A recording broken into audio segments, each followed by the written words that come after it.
So please keep all mobile devices on silent mode.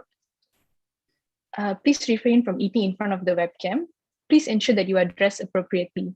Throughout the talk, your microphones will be muted by the host and co-host of the meeting. Please turn on your video to engage and interact with the speaker during the Q&A session. This meeting will be recorded and pictures will be taken for documentation purposes. By attending this meeting, you have given your consent for the recording and picture taking. So we will now proceed with the picture taking session. I would like to ask all participants to turn on the cameras for the picture taking. Ms. Sumitra, please be ready to take the pictures.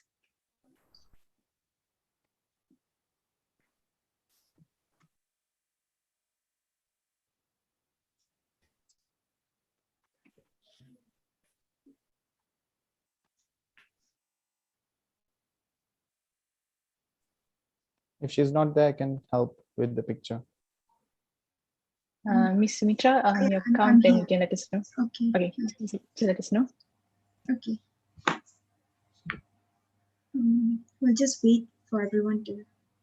Okay. Everyone, please on your camera for just the picture session. After that, you can keep it off.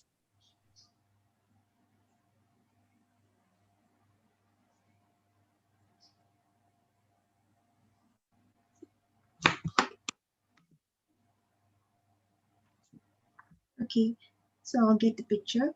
So in 3, 2, and 1. Smile. Okay. Just a second, I'll go to the next page. Okay.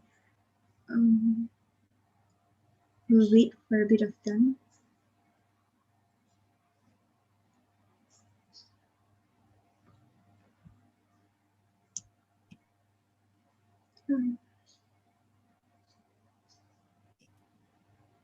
Okay, I think I'll just go on. In 3, 2, and 1. Okay, the next page.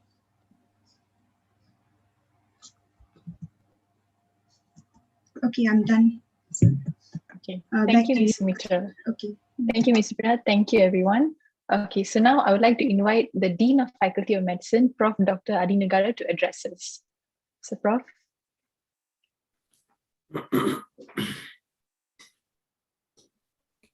You all can hear me? Yes. You all can hear me? Okay. Thank you, Varshat. Very good evening to all of you. Welcome to this webinar session on specialization in UK and US. On behalf of Professor Dr. Jaspal Singh, who is the Vice Chancellor of Manipal University College Malaysia and also the CEO of JVMC, we would like to welcome all of you here, right? My beloved students and of course the eminent speakers. We have two very eminent speakers in Dr. Zubair Ahmad, who is based in UK. So maybe he'll, dwell himself with regards to entering a specialization in UK. And we have Mr. Harin, who's basically in charge of the Kaplan machinery in Malaysia. So maybe he'll go more into the US scene. Just to inform all, we have just attained another level, all right? We were formerly a University College for the past 24 years, right? From 1997 till just 1.5 years ago, or 1 year ago. And at the end of last year, we were given the go-ahead to go for the University College status. Initially, was led by the Faculty of Dentistry, all right? They were the first department to go under the University College status. And finally, just about 6 weeks ago, Faculty of Medicine was given the green light by our very own Director General of Health, Fancy Dr. Nur Hisham, to go under the banner of University College. So with that, we foresee many programs to come. And talking about programs, we are extremely very proud to state the fact that our graduates have been regarded as the core bed of specialists in Malaysia. I think almost easily 15 to 20% of all specialists in Malaysia with regards to the MBBS program are hailing from the Manipal emblem, be it from Manipal Kasturba Medical College or Melaka Manipal Medical College, and later on, of course, the Manipal University College Malaysia. And if you guys have a chance to go into the the Telegram application in the mobile phone, and then you go into the Manipal alumni. As of this week, we have 165 of our graduates being paraded as specialists. So thank you so much for all the efforts. And I would like to take this opportunity to thank the organizing committee for bringing the speakers, namely Prof. Som Subrade. All right, I thank you so much for being the advisor all these years. The students' councils have been working very hard. We almost have our event rate every 2 weeks or 3 weeks. So led by Pervan, Roshini, and the rest of you. All right, and of course, my dearest students, thank you so much for being here.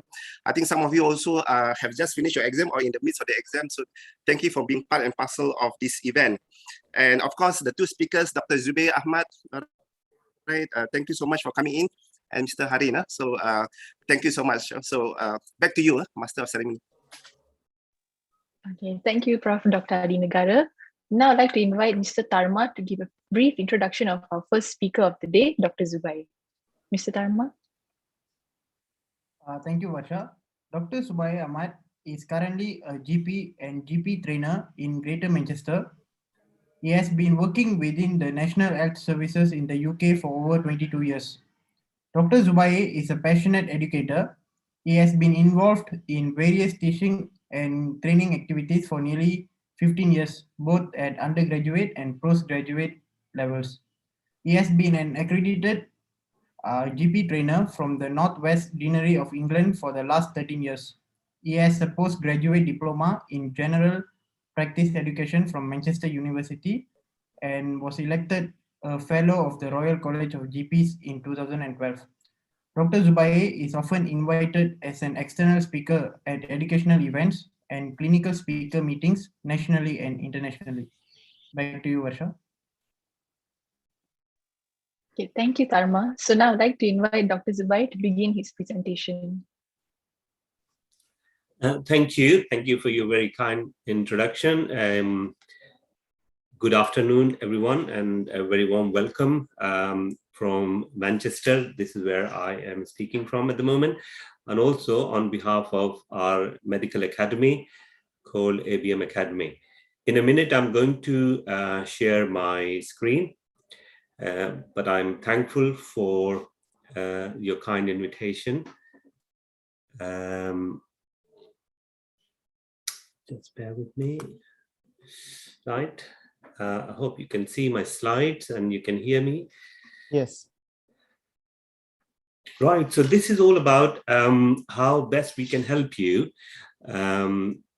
if you are thinking of building your career in the UK, either doing internship or doing post-graduation or gaining some further higher education. So I'll quickly introduce you about me. I have been working in the NHS for the last 22 years. I am the director of the academy, which is based in the UK. It's a medical academy, and I'll quickly tell you a little bit about the academy itself.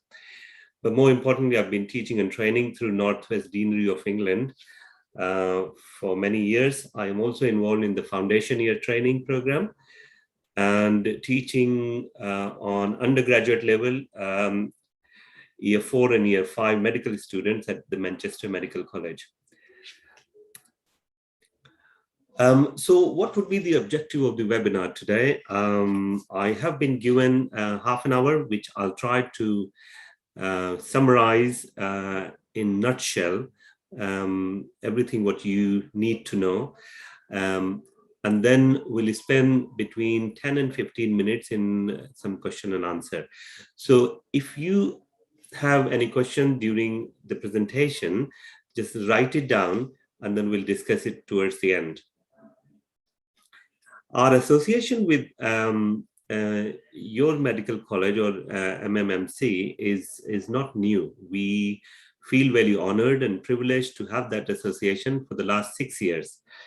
And lots of our tutors, they, before COVID, traveled to deliver lots of courses, including myself, and always found the experience of teaching and hospitality, which you've shown, was wonderful. About the academy is based in Manchester. It's an award-winning academy. We have our own premises, and the academy was established in 2013. Currently, we are working in the UK and within 9 different countries. So we have what you would expect from an excellent educational institute, all the facilities, especially if you're thinking about taking PLAB. We won a couple of awards. We are fully recognized within the NHS and have various contracts in the NHS and outside. Now, one thing which all the postgraduate jobs are paid jobs. So if you're doing any PG in the UK, you're likely to start, or if you're coming from Malaysia to do higher education in the UK, you're likely to start from the foundation year 2. I have put this slide early on just to remove any doubt. So once you have passed the PLAB test, you will start earning rather than you would have to pay for any postgraduate course. Right. So what are the opportunities at the moment, especially after COVID? And also you might have heard that the Brexit, where in UK has left the European Union earlier this year in January. So we are seeing increasingly that more and more demands for international medical graduates who have done their medical degree outside UK, not in the Europe, but outside Europe, mainly Southeast Asia, and the South, and then East Asia, especially Malaysia, and as far as China. So job situation is currently excellent. GMC, they have increased the number of seats for PLAB. There was some restrictions due to the COVID, and people were not able to travel, especially for PLAB Part 2. But those restrictions seems to be now lifted. Lots of countries, now the visa and traveling has been allowed. Malaysia is one such country where you could travel, although there were some local restrictions in terms of the isolation period and so on. So if you have, this is a kind of a basic roadmap.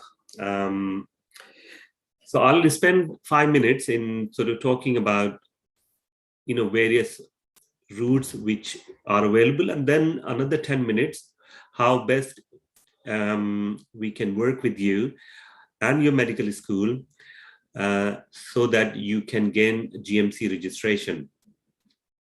So you have to have your basic medical degree. Internship is not mandatory to take the PLAB test. And as you know, that PLAB test is mandatory to gain the registration with GMC. And without GMC registration, you are unable to work. So if you have done the registration, if you've done the internship, then things are a bit easier in terms of getting the job. But if you haven't done the internship, then you are allowed to do internship here also. And we have not many students from your medical school at Manipal where there are so many students who came after completing their final year, and then they did the internship here or foundation year program. One such student is Dr. Sadin Subhash, who is our tutor also, and he teaches our PLAB courses and certain other courses as well. He recently taught the induction course for NHS, and he's from your medical school. So you do internship, then you take English test, take PLAB Part 1. You have to go through the EPIC verification of your medical degree. Then you travel to UK and do PLAB Part 2, apply for GMC registration, and then you start working in the UK and build your career, and then do PG in the specialty you want to do. There are options of settling here or going back to your back to Malaysia or your own country. So it's entirely a personal decision. So in the next few slides, we'll discuss what are the steps for you which are relevant. And I can tell you, I think whenever I do the webinars like this, there are lots of questions which people ask. So I want to keep my presentations to a minimum so that I can interact with you. So you have to take English test, okay? If you are a graduate from Manipal Medical School in Malacca, then your English test, you're not exempt from English test. And then you take PLAB Part 1. There are many centers outside UK, but not in Malaysia still. Unfortunately, we've been trying to see how best we can actually do that, but it's still GMC. They haven't taken any decision. So you'll have to go to take PLAB Part 1, either the nearby countries like South Asia. India has 4 centers, Pakistan, Bangladesh, or Sri Lanka, but also in Middle East, especially Dubai, or you can come to UK. And the UK, you have more dates than anywhere else. So if you hold citizenship in Malaysia, you don't require a visa. You can actually get visa on arrival. After taking PLAB Part 1, you do Part 2 in the UK, in Manchester. You have to join an academy. We are among the top academies in the UK who provide the full PLAB Part 2 training. And then there are many candidates are coming from all over the world. Then you apply for GMC registration, apply for job, and then you start your career. This is a kind of a steps. So English tests, you have to either do IELTS or OET. PLAB Part 1 is MCQ paper. Outside UK, it is conducted 4 times a year. And these are the dates. The overseas venues, you can see that there isn't Malaysia at the moment, but then there are so many other countries. In the UK, you have more dates. And 180 MCQs, 3-hour duration. Majority of those questions are clinical medicine, some application of the knowledge. But we will tell you, if you join us, how to pass the PLAB Part 1. PLAB Part 1 passing rate, our passing rate is 91% for fully structured training program. For Part 2, you have to travel to UK. The dates are every week. So it's not every month, every week. And then there are 3 or 4 days a week. The PLAB Part 2 dates are announced. The exam center is in Manchester, where we are based. It has got 16 OSCE stations. One scenario lasts for 18 minutes. Again, I'll tell you a little bit more about that. How do you prepare for it? This is just to let you know that this is a complete OSCE examination. Then you get a registration with General Medical Council. Now, there are 4 types of registration. So you get provisional registration if you haven't done internship. Provisional registration changes to full registration once you have completed your internship. If you have completed internship already in your country, then you gain full registration. Now, full registration with GMC is for life, okay? As long as you continue to pay fee every year and fulfill the requirements for full registration, you are okay, irrespective of jobs. In order to apply for a job or a higher specialist training program or a training post, which will lead to a postgraduate qualification, you will have to have a full registration. Then there are specialist registration and GP registration, which are not relevant to you at the moment. You apply for a job in the NHS. There are many hospital NHS trust. If you've done internship, then you go either an isolated 6-month post for foundation year 2 to find your feet, or you can directly apply for a specialist training. For example, if you want to go and choose a surgical branch or a medical branch or ops and gynae or pediatrics or even general practice. If you haven't done internship, then you have to apply job through a UK foundation program, which is called UK FPO.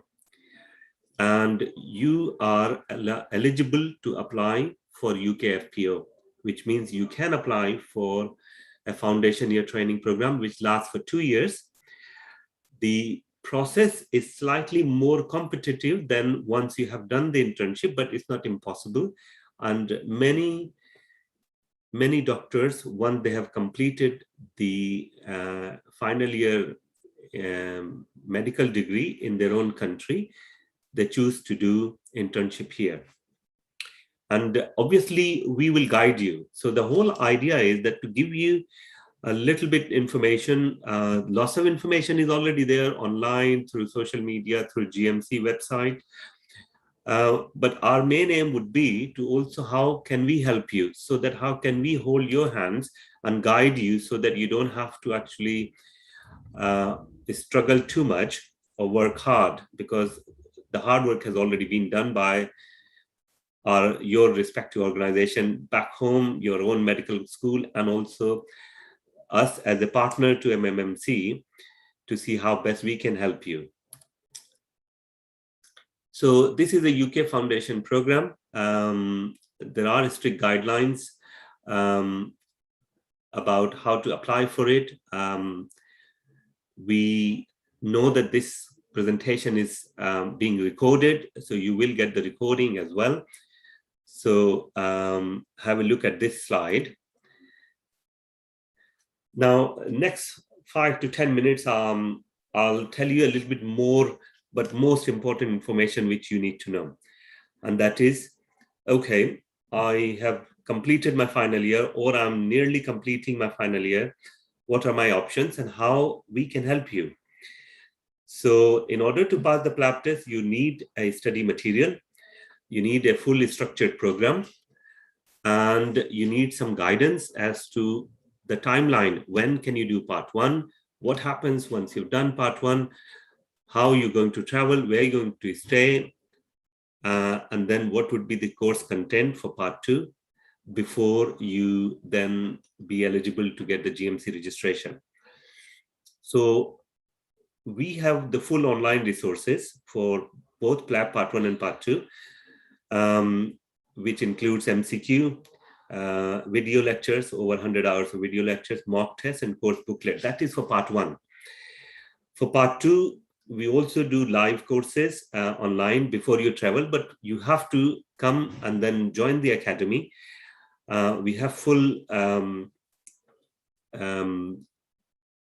big premises where you have all the mannequins and 12-day course, along with the access to the academy until you pass the PLAB. We also have our own accommodation. So you stay with us. Lots of doctors, they stay with us from all over the country, world, including Malaysia. This is the 3-story building where the academy is based. So there are 2 ways to actually then pass it. Once you can actually start preparing yourself, join some isolated courses for part 1 online course, and then join the part 2 course when you are ready to come to UK. Or we have a structured 9 months program where we take care of everything right from the day of registration. We'll guide you from the day you join us for PLAB part 1 and PLAB part 2. And it can be started soon after final year or while you're preparing for final year, but we recommend you join us after final year exam. So the process is you enroll to the academy, then you start preparing for part 1, but then at the same time take English test. We'll guide you with all the study material. So there is online,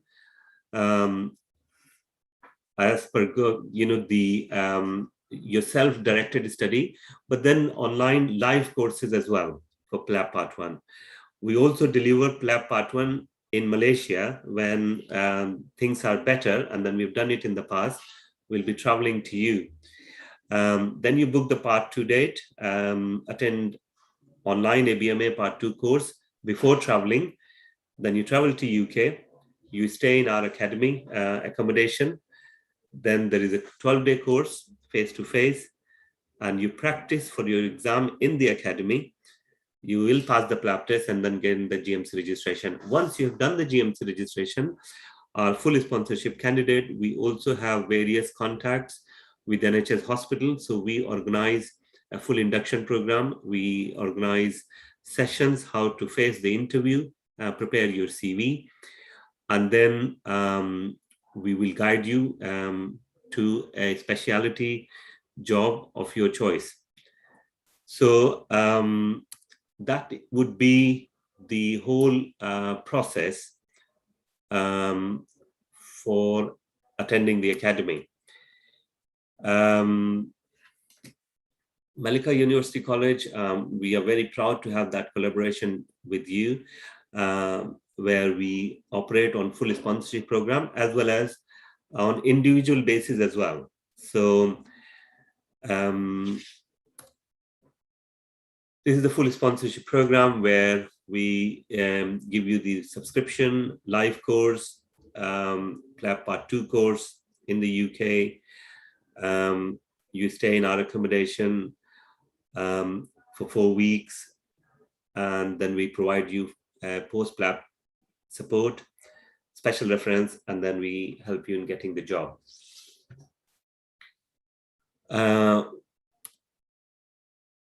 In the post-PLAB support, once you have done the PLAB, and excuse me, we reckon it takes around 9 months, sometime earlier, but minimum 9 months program is from the day you join the academy.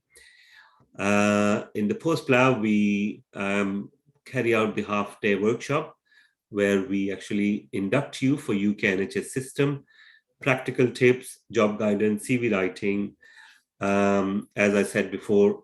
So after passing PLAB, our full sponsorship candidate, they get above and beyond the support in getting the job. So we take all the hard work as well for you.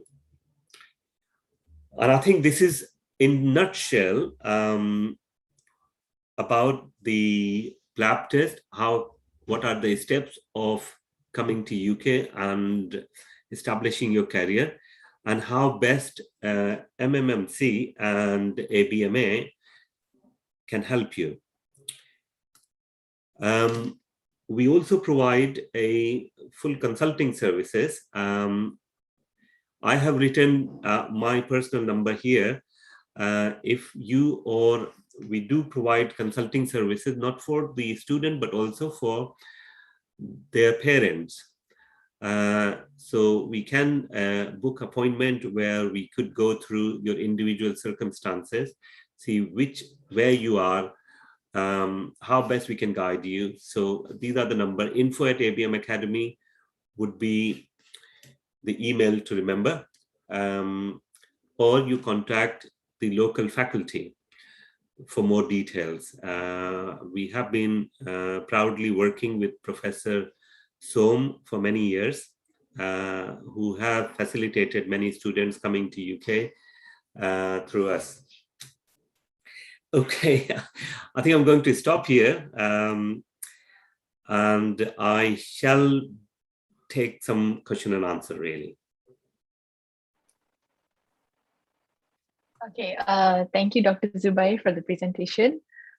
This has definitely given us a better insight on how to go about specializing in the UK, and I believe this has cleared many doubts amongst us participants.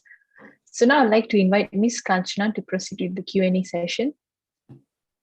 Good evening, everyone. Today I'll be conducting the Q&A session. So we have gathered a few questions that were submitted by the participants. However, due to time constraint, we have narrowed down to 3 main questions, and the rest will be sent to you, sir, via WhatsApp. So the first question is, in your opinion, when is the right time to sit for the PLAB exam? So the preparation for PLAB Part 1 is slightly different than what you do and prepare for final year medical exam. So, however, the PLAB Part 1 is predominantly internal medicine or clinical medicine. The strategy is slightly different. So sometimes it is very difficult to actually prepare side by side in your final year and for PLAB Part 1. So best time is soon after you have taken your final year medical exam or while you're doing the internship. Or there is one more thing. Sorry, I have gone through the syllabus for MMMC final year. Your OSCEs and the way you teach is pretty much similar to the UK medical education. So usually the outcome is very good. While you're waiting for internship, if there is a gap between final year and getting the internship, that is the best time as well to prepare. Okay, thank you, sir. So the second question is, what is the pathway for a doctor who has completed his or her postgraduate training in Malaysia to practice in the UK? So if you've already done some postgraduate training in any specialty, then what happens, your job pathway is a bit simpler and easier. And you're able to get this job in the same specialty which you have actually done postgraduate in back home. You don't have to worry about the foundation year program or internship. Rest of the pathway is same. You have to take part 1 and then you have to take part 2 and get the GMC registration. So the next question is, what are the opportunities available for dentists to specialize in the UK? Now, dentist is totally different ballgame. So it's not PLAB. The registering body is General Dental Council. The exam is different. The exam format is different. They can get lots of information online through General Dental Council. And we'll have to have another webinar for dentists. All right, sir. And the last question I have here for you today is, what is the estimated cost for the program? So obviously, if you're preparing for PLAB, you do need some funds. Funds to take the exam, there will be exam fee, and then fund to travel to UK for PLAB Part 2, and funds to actually join a medical academy, like a coaching, a fully structured coaching program. And I recommend that instead of doing your own preparation, if you have joined a proper structured coaching program, the pass rate in first attempt is much higher, is over 90% in comparison to 45% in PLAB Part 1. If you start preparing your own preparation, because there has to be a strategy. So the money which you pay for preparation could be anything between 3,000 to 4,000 pounds, plus the cost of exam fee. But we can actually, it all depends on individual basis. So we can actually have an individual consultation, book an appointment, and then go through some cost structure as well. All right, sir. That's all from me. Kanchana, there's a question in the chat. Please have a look. Okay. Shen Wenhao said that internship means housemanship training 2 years in Malaysia. Upon completion of housemanship, do we still need to take PLAB if we are planning to do? Yes. Whether you've done internship or housemanship or not, you have to take PLAB test in order to gain the GMC registration for postgraduate. So there's also another question from Michelle Lu. She asked whether she could do MRCP and work and train as a specialist, as a contract doctor, or does she need to be a permanent doctor? MRCP is another way, or membership exam as a whole is another way to gain the GMC registration, but it's a very long-winded way. You have to have passed all 3 modules, MRCP Part 1, written and PACES, before you can actually gain GMC registration. That is, again, getting GMC registration through membership route is totally different than getting PLAB. PLAB is the best route, in my opinion. Okay. The next question is, surgery specialty is a very competitive residency, even for local graduates. So Misha Lu wants to know whether in the UK or the US, is it equally competitive to enter a surgery program? I can talk about UK, and it's not impossible. Yes, there are certain specialties which are more competitive than others, but then it's not that you can't get it. Same, so lots of overseas doctors, they gain all the specialties, including surgical branch. I mentioned one of the ex-MMMC student, Dr. Sadin Subhash. He didn't do any internship there. He came soon after final year. He is a surgical rotation, he's a surgical trainee. So he's doing surgical specialty training.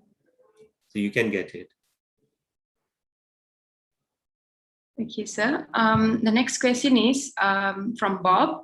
So he says, good evening, doctor. A question, how do we attain the scholarship?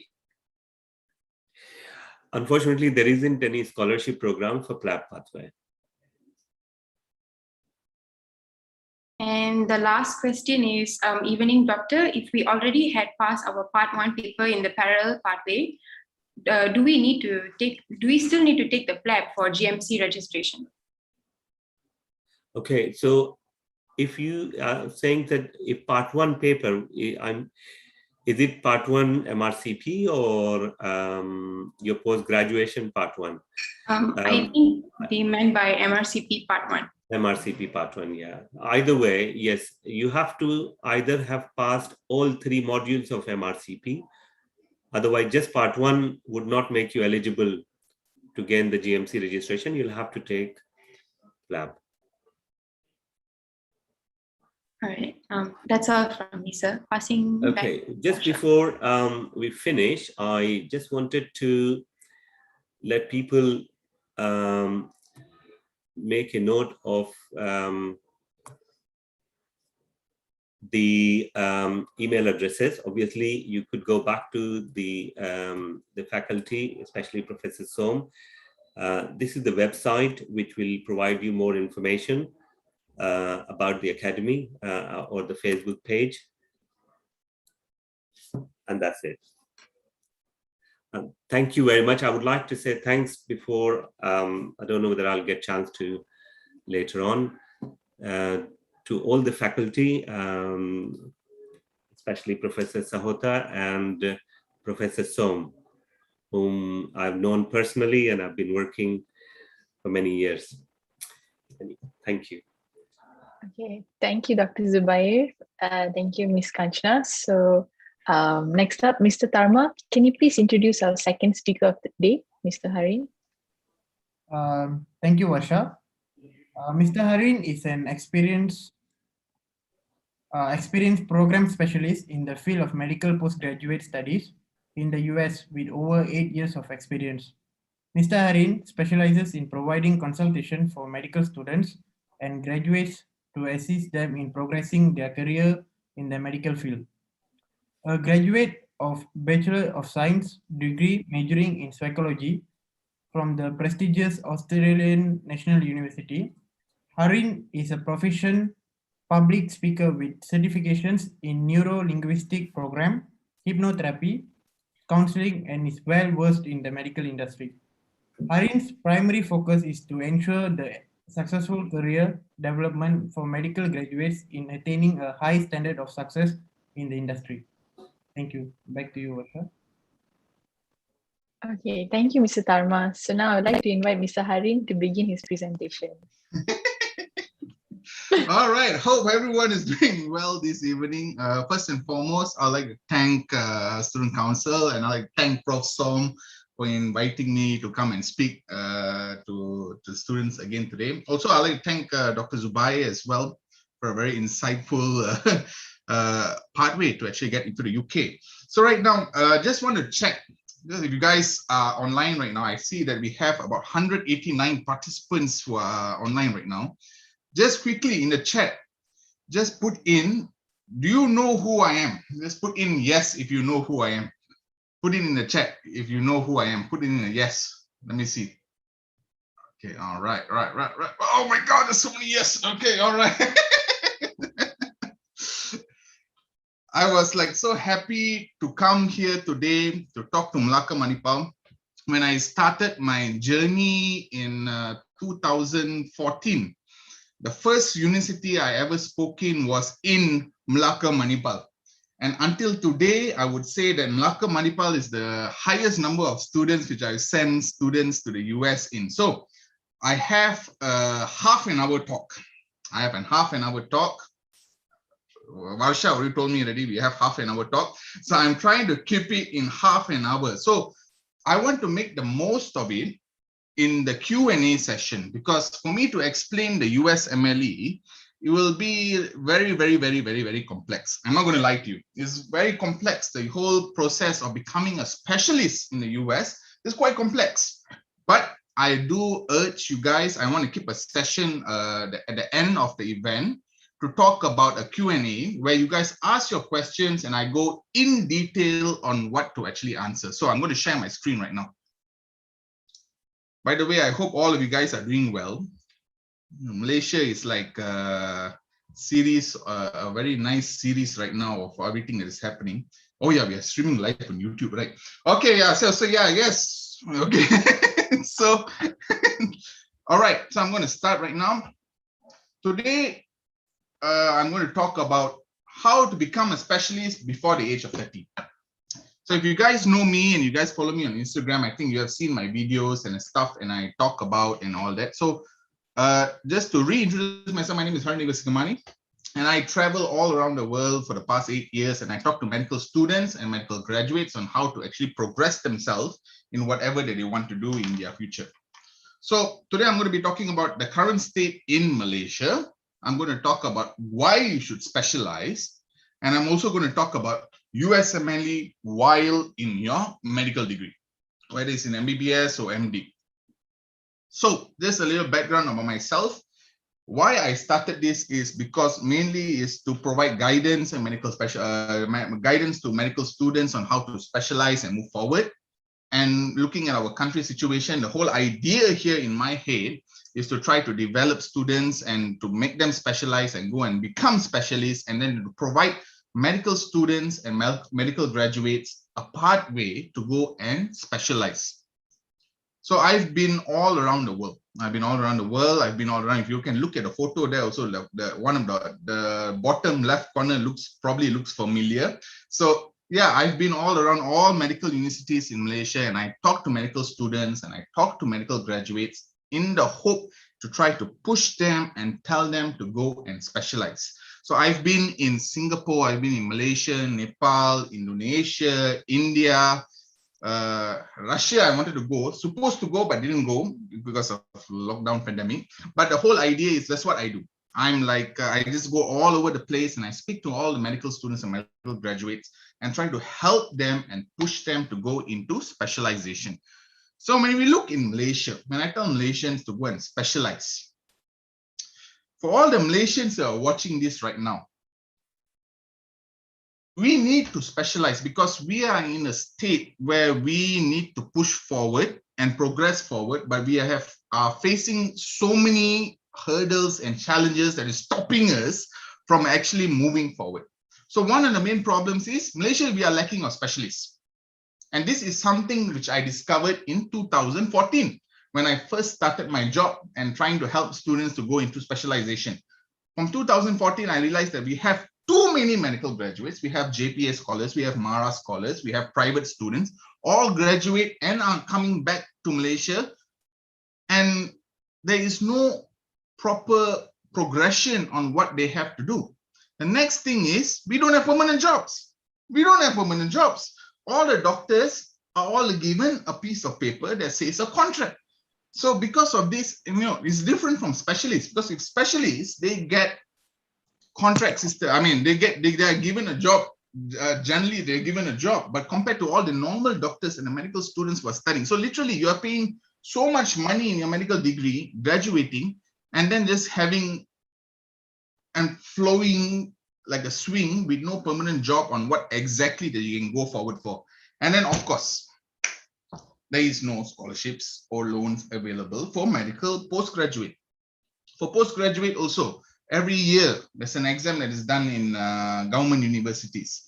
This exam, how many people sit the exam and how many people actually get? So I know this is streaming on YouTube, so I'm being very careful in how I speak. So how many people actually get? Let's address the elephant in the room. Are there scholarships? I mean, there are scholarships for medical students, but what about the rest of the students? What happens to all these other students? All of y'all stay idle. All of y'all go into a situation where contract, and Malaysian students in a situation where we are put in a situation whereby we graduate from medical school, go and wait for housemanship, do your housemanship, then go do your MO, all in contract, by the way. And then after that, what happens? And then you get some neighbors or some people coming and telling you to go and become, open a clinic, do locum. Is that why you studied your medical degree? Is that why you decided to study medicine? And that's the issue that's happening in Malaysia right now. And of course, there are so many other complicated issues and challenges. This pause is, by the way, is me trying to figure out what to say carefully because I don't want to be arrested under ISA. I mean, if everyone who's attending here today, you guys, if you are Malaysian students or anything, for my international brothers and sisters is a different story, but for my Malaysian students, you guys should know what is happening in our country today. A statement that was released a few months ago stating that special priority is given to special people. And then we are still put in contract. All of us are in contract. And the contract does not guarantee whether you get a permanent job or not. And that's the situation that we are in right now. These are the so many complicated issues that Malaysian medical graduates face here in this country. So what I started to do, why some people ask me, because my background is psychology. I did my master's and everything and all that. My job is basically to talk to people about their problems and try to solve their problems psychologically. Then people ask me, why you come into this medical industry and all this? This is basically because of this. It's a travesty of what's happening to what our students and medical graduates, and medical degrees are not cheap. And the amount of time that is spent to complete a medical degree is a long time. So it's a whole much of investment. So that is why I started doing whatever I'm doing. So when I started, I said specialization in US. So I started talking to students. I went all around medical schools in Malaysia and all around medical schools in Indonesia, India, Philippines, and everywhere. And I started talking to them about an alternate route. I found a solution to try to solve the issue that is happening. So what is USMLE? USMLE stands for the United States Medical Licensing Exam. This is the exam that you take in order to get into a residency in the US. Now, residency in the US is not getting a PR and buying a house, Residency is basically, if I were to put it very simply for our Malaysian students, everyone who's watching here, I would call it housemanship on steroids. So like how you do housemanship in Malaysia, you finish medical school, you go to 2 years of slave labor, housemanship, and then you go and progress on to MO and then go and specialize. USMLE is literally a series of exams that you take in order to get into specialization. So residency is like housemanship, but at the end of the residency, you are a specialist. So USMLE exams is basically a flexible 3-step exam. You can start while in medical school. And then it's also high acceptance rate in the US to actually get into a residency in the US. And then also residency, as I said before, residency is basically specialization training. Because In Malaysia, we follow a system whereby you need to do your housemanship, do your MO, and then go and specialize. In US, what do you do in your 4th and 5th year? So normally in your 4th and 5th year, for students who are in the 4th and 5th year, I know you guys are in your online rotations, online clinical training right now, but normally in 4th and 5th year, you're already doing rotation in different departments. So US, directly after you have completed your medical school already, they ask you to do the USMLE exams and then ask you what you want to specialize in. So let's just say, for example, you want to become a surgeon. You apply directly for a surgery residency. If you want to be a cardiologist, you apply directly for a cardiology residency. So during that span of time, you're only training in cardiology and also getting paid a salary. At the end of it, you do the American boards exam, and then you are a cardiologist. So now this is the basic timeline. I'm not sure about how many students who are here, who are what year you guys are in, but this is the breakdown of the whole USMLE exam itself. So step 1, if you guys are in your preclinical years, I beg you, please study for the USMLE step 1 exam. The result is valid for 7 years. So you can start studying it. It covers the first 2.5 years of your medical school. Then you go to step 2 CK, which is the clinical knowledge stuff. The clinical knowledge stuff covers whatever you learn in your 4th and 5th year. Then after you have graduated from medical school already, then you do something called the occupational English test, which is like IELTS, but more easier than IELTS, because the IELTS, the OET exam is in Malaysia, so it will be more easier than IELTS. After you have completed that, then we will send you to US to go do your clinical rotation and everything for whatever specialty that you're looking for. Then you do your step 3 exam, and then you apply for residency. I know I'm going very fast, but I have only half an hour. So please, I'm going to try to push for the Q&A part also.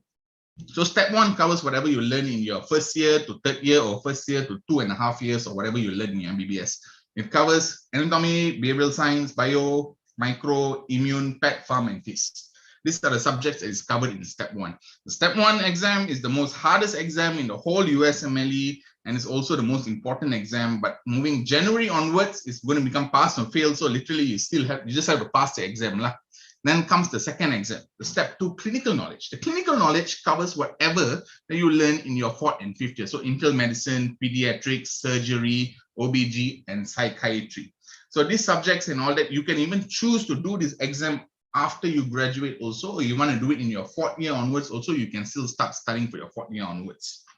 And then finally is the step 3 exam. The step 3 exam, I would like to call it like a combination of step 1 and step 2. Step 1 and step 2 is step 3. If you pass step 1 and you did well in step 1, step 2 and step 3 doesn't quite matter anymore because what I do in my students in my program as well, I try to push them to score well in the step 1 because 70% of whatever you learn in step 1 comes into step 2. So we really push my students and all that, and try to go and guide them and tell them how to study and what to focus on and everything. So now coming back to an FAQ, a quick FAQ. I know I'm going very fast, by the way. So when can students start prepping for the USMLE? I always tell my students, if you are in medical school, if you have the time, if you can put aside 2 hours a day, start studying the USMLE. Step 1 especially. Start studying the step 1 now itself. It will make a world of a difference when you graduate because the results is valid for 7 years. So just imagine a student who starts studying the 1st year and do the exam around the end of 2nd year or mid of 3rd year, their results is valid for 7 years, which means they can graduate from medical school and then do the step 2 before KKM calls you for housemanship. You are already in the US already. How much is the fees for the USMLE till residency? Now, this is the part. I'm a licensor of Kaplan Medical here in Malaysia. So my prices for Malaysian students and Malaysian students who reach out to me directly are very much different. We offer 50% discount for all the students who actually come to us. I would always tell you, with discount or without discount, I always tell my students, have 50,000 ringgit budget. 50,000 ringgit budget for the preparatory exam fees and flying off to US. It may not reach 50K. It may come about 35 or 36,000 ringgit. But 50,000 ringgit for whatever specialty you want to do, that is the amount. It's residency or paid training. So as I said before, when you go into residency, is housemanship on steroids. So in residency itself, you'll be earning about $3,000 to $7,000 monthly, depending on what residency. How long the residency lasts depends on the specialty. So like, for example, internal medicine is 3 years, family medicine is 3 years. If you're looking at surgery, it's 4 years. If you're looking at joining a fellowship like cardiothoracic surgery, that's like 7 years. So it really depends on what type of specialty that you want to go in. Then what can students do upon completing a residency? You have 3 options. So a lot of students, the main reason why a lot of students go to the US, my students anyways, for go to the US is because you don't need housemanship. So housemanship waiting time in Malaysia, how long? It's 1 year waiting time. Then you go to contract system, and then they can extend your contract for houseman for another 3rd year also if they wanted to also. Then you have to go into MO. So MO is 6 years. Then after you finish MO, you just get a chop lah, the KKM chop lah, the MMC registration chop. It's chop only lah. That's all you can do. You want to go specialize in Malaysia and go and join the master's program in Malaysia? It's running live, I cannot tell a lot. So yeah, so it is more longer. But for USMLE, you literally don't need housemanship. You can go directly into a residency. You can go and do your US residency upon completing at least the first 3 parts of the exam. And all the exams can be done in Malaysia itself. So when you complete your residency already, you can either choose to continue in the US or in the hospital that you are working in, or you can go and transfer hospital. Option number 2 is you can go join a fellowship, or you can go and subspecialize. So let's just say you did a residency for internal medicine and you want to subspecialize in surgery. You can still apply and go into surgery. Option number 3 is you can go to anywhere in the world that recognizes the American boards degree, because at the end of the residency, you do an exam called the American boards. When you get the American boards, that is the specialist degree. So if you go and look in MMC website, also in NSR, I know it's not been updated since 2013, but you can see all the word American boards there. So if you get a boards degree, you can go anywhere in the world that recognizes the boards degree, or you can continue working in the US. Then what are the chances of attaining? Because we are Malaysians, we are Asians, we are very worried. What are the chances, Mr. Harim? You know, the chances here is, in my program, my chances is 100% because I have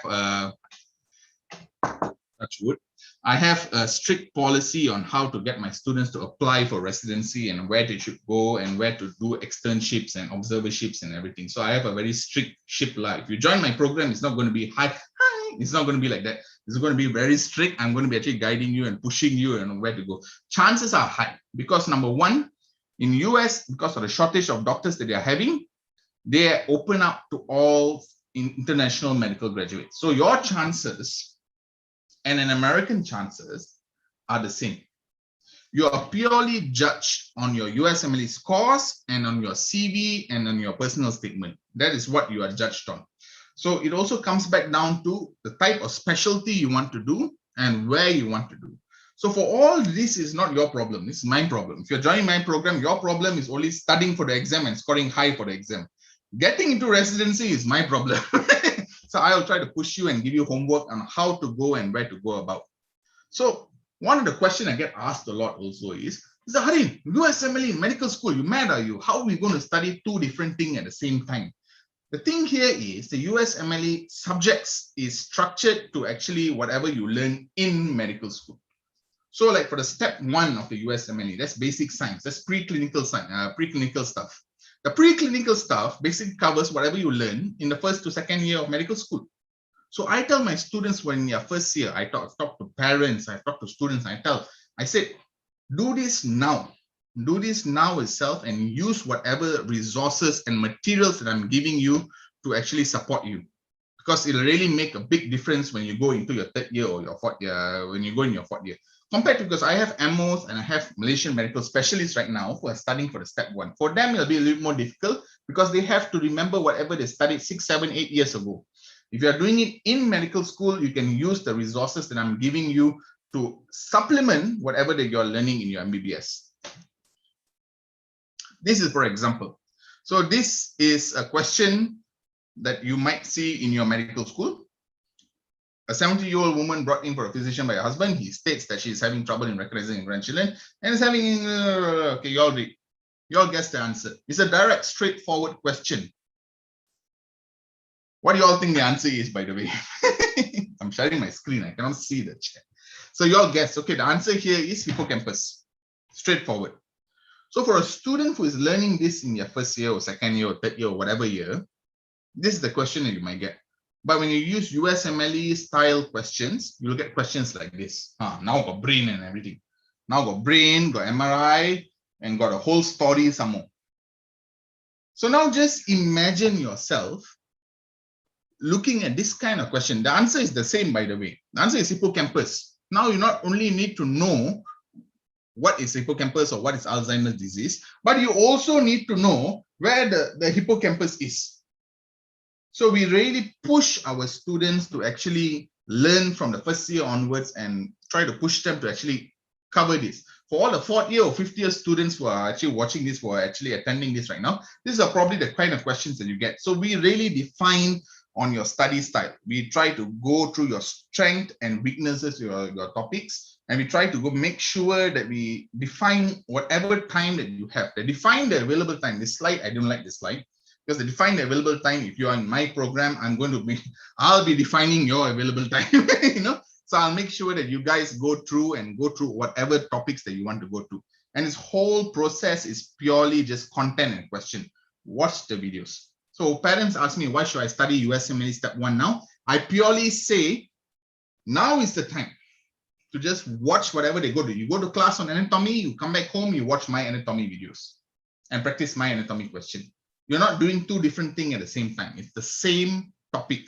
And then when you come to your end of your second year or your end of your third year or whatever, take the exam. And even when it comes to taking exam also, if you are in my program, I will decide when you take the exam. I have a very strict rule, and I've been sending students since 2014, and touch wood, so far everyone has been perfect. Everyone has got into a residency. So, and of course, as I said at the beginning of my presentation, the first ever student which I got into a residency was that time was Melaka Manipal lah, but now it's MUCM, was a Manipal University College student. That was my first ever student I got into residency. So we go through review and remediation and practice. The exam for USMLE is every day, and the exam center is in Damansara in KL. So literally, once you are ready and once I feel like you're ready, then only we take the exam.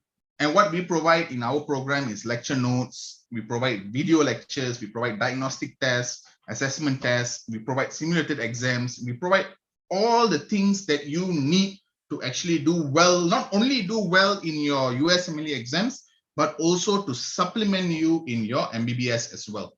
And this is how the program looks like. So every answer that you answer, if it's wrong, you can either refer it via video lecture or via ebooks. So like your question wrong, hippocampus is the answer, but you chose hypothalamus. Hypothalamus, why hypothalamus is wrong? Go and watch video number 24 in 3 minutes or something like that. Or go watch, go read your ebook on subsection. So literally, we will go through with you every step on the way, and you'll constantly receive reports like this to come and show you what your strengths and weaknesses are. And then slowly, and when we move forward, we will try to find out what your strengths and weaknesses are. And when you're ready, and I feel like you're ready, that's when we take the exam. So we will also give you lecture notes and everything. So I offer the step 1, step 2, and also guidance all the way until residency and how to get clinical rotations for externship or observership and everything. And I also informed everyone, I informed the organizing committee as well, that I'll be giving out a free step 1 essential ebook. Whether or not you want to join the USMLE or not, that's a whole nother story. But to get this free ebook is worth $50 US, which is about 250 bucks. WhatsApp me, that's my phone number. WhatsApp me and I'll register you and you get access to the ebook. And also for everyone who is here, do reach out to me. Don't feel shy. If you have any question on how the USMLE works, and I'm very fast right now, how USMLE works, how to get into a residency in the US, reach out to me. That's my phone number. And please do follow me on my Instagram, USMLE_Malaysia. I post all my content there for free. You can watch it, and Kanchana looking immediately. All right. So do follow me. Do follow me and ask me question. I look forward to speaking to all of you. My consultations are free. My consultations are free. I don't charge anything for consultation. And I always have a soft spot for, that time was Melaka Manipal, now it's MUCM. I always have a soft spot for Melaka MUCM because you guys made me who I am today, literally, because the amount of students that I've helped from your universities is fantastic. All right. Okay, Kanchana, you can take over. Good evening, everyone. So the participants have submitted to me several questions. And the first question is, what are the pros and cons of sitting for the USMLE exam after medical school? It depends on time. It really depends on time. How much time do you have? Because I have three types of students. I have students who are in medical school, I have students who are HOs, and I have students who are MOs. So when you're studying for the whole USMLE exam itself, the step 1 is the only one that you're going to be spending a lot of time to study for. Because it's 7 topics. So anatomy, pharmacology, pet, pharm, phys, micro, bio, behavioral science. So it's a lot of topics. So that one will take you a longer time to study. So if you're going to study after medical school, let's just say you're going to start after medical school, I would give a conservative time about 1.5 years. 1.5 years, give or take. So it really depends on the student, because every student that I have is different. Believe it or not, I had a student who studied the step 1 and did it at the end of their first year. So can you imagine? They haven't covered the topics in MBBS yet. So, and he came and said, Mr. Harin, I'm going to take the step 1 exam. I was like, hey, you mad, are you? You haven't gone to 2nd year yet, and you want to take the step 1 exam now? He said, no, Mr. Harin, I'm ready. I'm like, okay, what's your scores in the simulated exam? No, I scored about 85%. You scored 85% now. You confident? Yeah, I'm confident. Okay, take luck. He took it. Can you imagine doing an exam where you haven't even studied the topics? You just watched my bloody videos and then you took it at the end of the first year. But I don't suggest that for anyone, for everyone. If you're joining my program now, henceforward, I have a very strict rule on telling when the students should take the exam. I hope I answered your question, Kanchana. I apologize. I have a tendency of talking too long. So the next question is, hi, Mr. Harin, do you think it is possible to take step 2, CK, before step 1? Moving forward, those days, yeah, you can do step 2 first and do step 1. Now, moving forward, you have to do the step 1 first. The question that I'll ask the student who's asking this question is, number 1 is what year you are in. That's very important, because you need to score. The hardest exam in the whole USMLE is the step 1, because even after you, I think in January onwards, step 1 is becoming pass or fail. When it comes pass or fail, you just literally just need to pass the exam. So for all this, while the step 1 exam score was the one that determines what type of specialty you get in. Because 280 MCQ question, if you score like 220, oh, you cannot apply for this particular specialty, or that kind, you cannot apply for auto, that kind of stuff. Cannot apply for plastic, But now when it's coming to pass and fail, you just literally need to pass. But I tell all my students right now who are under me also, I tell them, I don't care if it's pass or fail, you need to score high as possible, because 70% of what you do in step 1 comes into step 2. When it comes to step 2 onwards, it's smooth sailing, because you already learn the whole idea of how to answer the question. So coming back to the thing where I said, doing it while in medical school is training your mind to actually answer a critical thinking question. So like in our universities, most universities, they answer a question very directly. That means it's like, for example, what part of the brain is affected for Alzheimer's disease? Hippocampus. It's straightforward. But for USMLE questions, you not only need to know that thing, not memorization never works. Memorization never works. You need to learn to amalgamate and adapt different topics in order to answer the question proficiently. And that's where a lot of students actually feel like, so when all the MOs who join and all that, my program and all that, they have to take a longer time. For students in medical school, it's a little bit more faster because they're actually learning it in medical school. So my suggestion, in short, Sorry, Kanchana. You know, in short, do step 1 first and then go to step 2. So the next question is, to start USMLE, do we need to register Yes. anywhere? You have to register in ECFMG, which stands for the Education Commission of Foreign Medical Graduate. So this is like our version of MMC. So when you go and register online and you get your USMLE ID already, all payment for exam fee payment and all that is fully done online itself. So only preparatory fees, which I offer 50% discount, is what I'm offering to students and all that. And if you're going to go and if you're in my program, I'll be actually guiding you on how to register and all that and move forward. Exam center is in KL. Exam center is in KL, is in Damansara. Step 1, step 2, and the OET exam all can be done in Malaysia. So I already mentioned this before. Step 1, if you're in medical school, do it. If you want to become a specialist, do it now itself, start studying for it and do the exam. Then step 2, do it after you graduate. I have some students who are gung-ho, want to do it in your 4th year because step 2 covers their 4th and 5th year, right?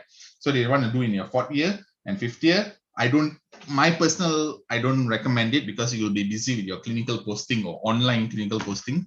So do it after you graduate. It will take you less than a year. Before KKM calls you for housemanship, if everything goes well, before KKM calls you for housemanship, you'll already be in the US. Okay, sir. So the next question is, during our specialization training in the US, do we need to take a postgraduate in medical university to be a specialist? So that's the thing about residency. A lot of people think residency is you sitting down in a class and watching the Mat Saleh talk. It's not. I would say residency, okay, everyone is doctors here, right? So let me ask. I mean, doctors and future doctors. Okay, let me ask. Do you all watch, everyone put in the chat now, I want to know. Do you all watch medical series like Grey's Anatomy or Good Doctor or Dr. House? That's a residency. If you ever want to know how a residency is, that's a residency. It's basically, if you get into a surgical residency, for example, you will be under the surgical department, under the head of surgeon. So like let me use an example like House. House was, I cannot say descriptive diseases, analyzing different kinds of diseases. And then he has a few kunchu at the bottom. So that's residency. You are under a head and you are training to become a specialist through that particular head. So you're not in a class. Only at the end of the residency, you take the exam called the American Boards exam, which you are already studying once you started your residency itself. So that's why they pay you a salary. So they pay you a salary about $3,000 to $7,000 monthly because of they are paying you. You are hired. So the working visa is given to you. So compared to Australia, let's look at Australia for example. Australia, you do the AMC exam. You do the AMC exam, you score very well in the AMC exams, and then you want to go to Australia. They say, well, mate, yeah, we like to hire you, mate, but we cannot offer you a visa, mate. Get a visa, mate. That's what they'll say. How I know I can say this? Because I studied in Australia. So getting the visa is the ultimate goal. For residency, once they offer you the residency and hiring you, they give you the visa, the working visa. So you don't have to worry about finding a visa. Hey, Kanchana, you must stop me. I'll go continue talking. You must stop me. Okay, so the next question is there a prejudice for international medical graduates in getting competitive specializations like plastic surgery and ortho in the US? Okay, so give a background on the question that you just asked. So plastic surgery is the highest paid in the US. They are number one. They earn about $800,000 a year. It used to be ortho. Ortho is number two. Ortho, they used to earn about at least about $600 to $700 $600 to $700,000 a year. Plastic beat what do you call this, ortho, because of Kardashians. I mean, no, sorry. So yeah, so it literally so that's why now plastic is number one. Number two is ortho. If you want to get to this kind of specialty and all that, it all comes back down to your CV and your personal statement and your scores. But if you go online people in the blogs and forums say, no, your scores have to be good first, and then only all the other things come. Like in how I deal with my students is, I always look that even though if you score low also, that doesn't matter. But you need to give and make up on your CV and your personal statement and your other scores. I've had students with the lowest score also still got into a surgery residency without a single letter of recommendation or single rotation for surgery. So a lot of people think that surgery is very hard to get into the US. It's not. It all comes back down to where you are applying to and what specialty you're applying to. You want to take plastic in New York, you better have the CV with like you are a part-time NGO, you take care of dogs, you have built a house for poor people, you know, all that kind of little thing. One thing I'll tell to everyone here, whether you're doing USMLE or UK or Australia or whatever you want to go, note down every single accomplishment that you have done from first year onwards.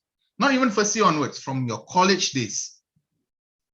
Don't put la like PBSM in high school, or don't put la, but every single achievement, have a notebook and write down every single achievement, because all these are very important things that we put in your CV. So coming back to your question, Kanchana, you must stop me, Kanchana, I'll talk so much, you know.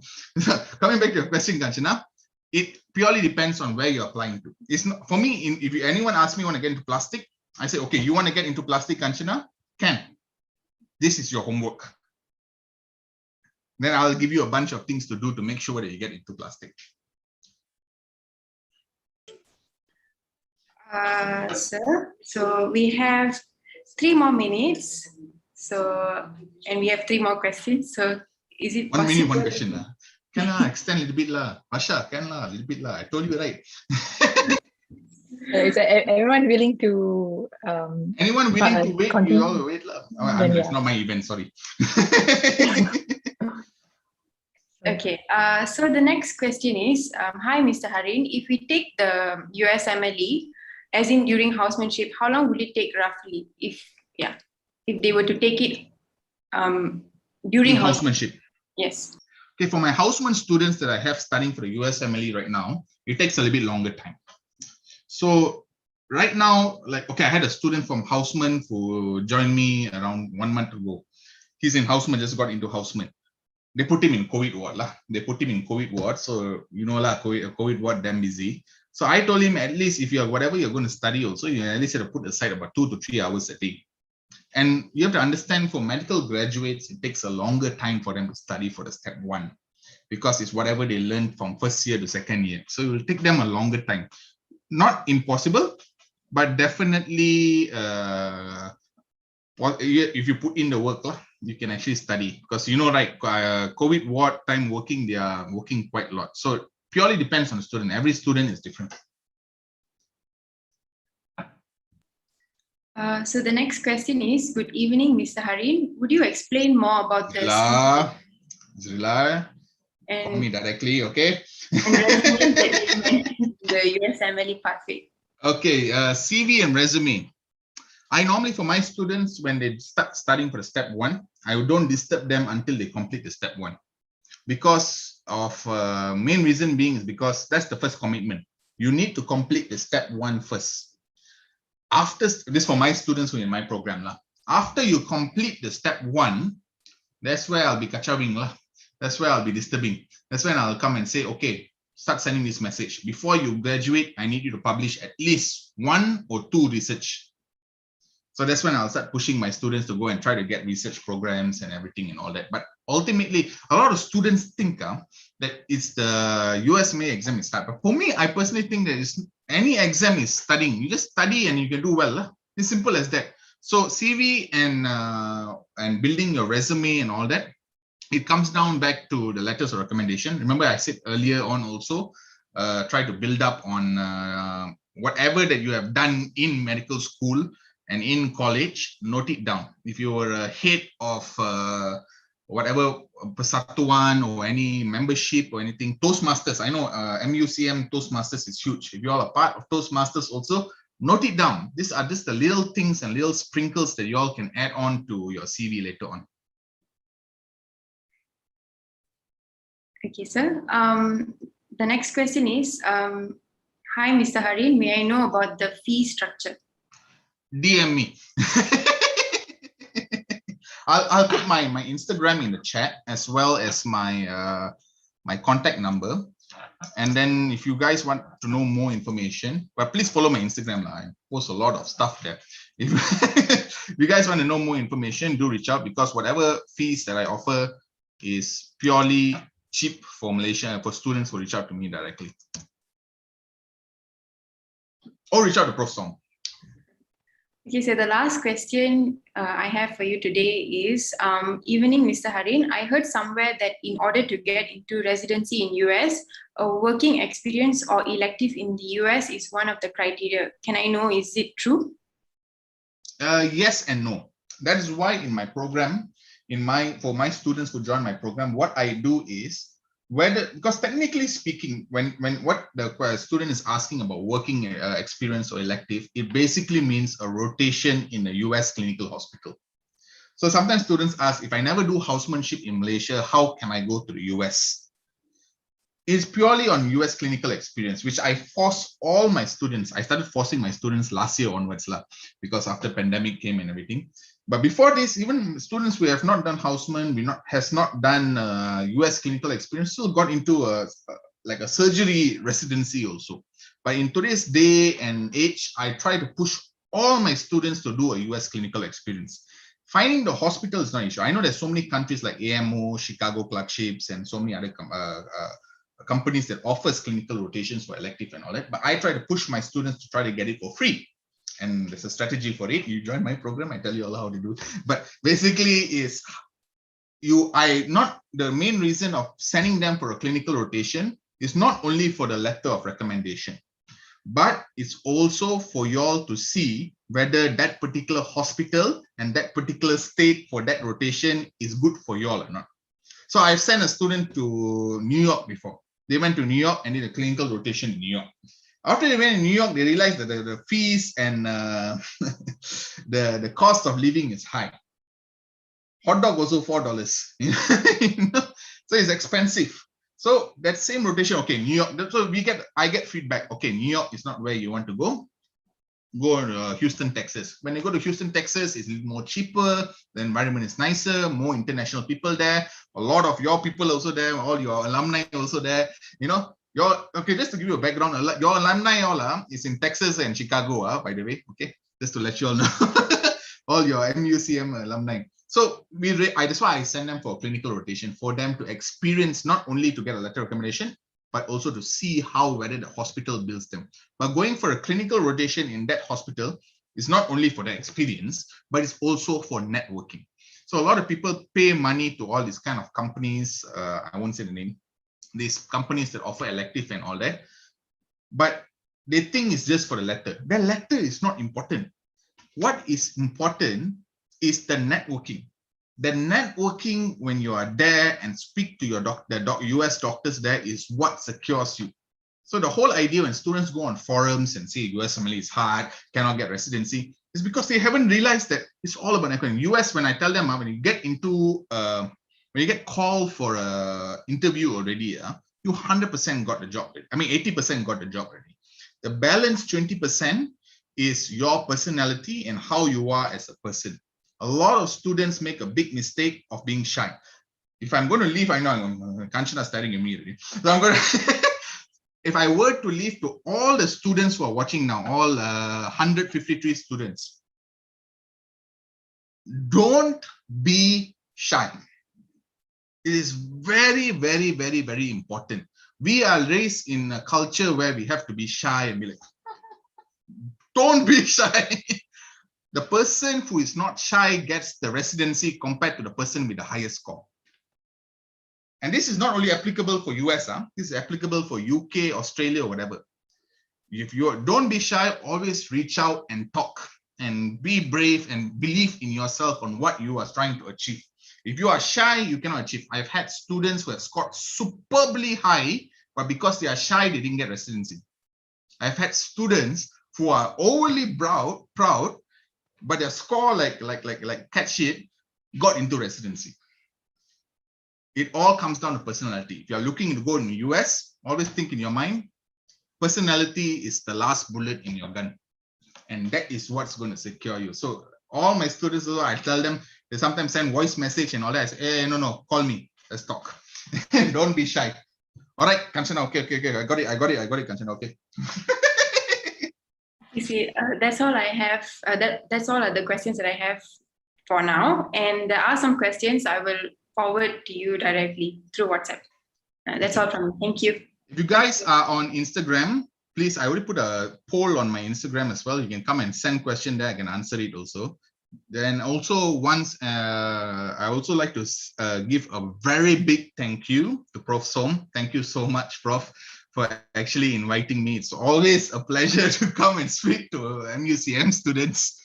And also a big thanks to Varsha also for connecting me and communicating with me to make sure everything happened. And a huge thanks, of course, Kanchana, I must say thank you. Thank you, Kanchana. And also a huge thanks to all the attendees here today. Please do reach out. I know we are in hard times right now. I know we're in pandemic times right now, but this is the time that we can plan for your future. So believe in yourself and move forward. And you all are in great hands. So don't worry. Okay, thank you, Mr. Harim, and thank you, Ms. Kanchana. So I'd like to call Mr. Vinny to give the vote of thanks. Thank you, Ms. Varsha. First and foremost, on behalf of the Student Council, we would like to express our gratitude to our speakers, Dr. Zubair and Mr. Harin, for their time and insightful talk. Next, we would like to thank Prof. Adi Negara, Dean of Faculty of Medicine, for making the time to attend this talk. Of course, a big thank you to the Student Council members for their efforts into making this talk a success, along with the guidance from our advisor, Prof. Dr. Som Subrade, for ensuring the success of our talk. Thank you to all the participants for attending this talk, and we hope to see everyone again in our upcoming talks. Thank you.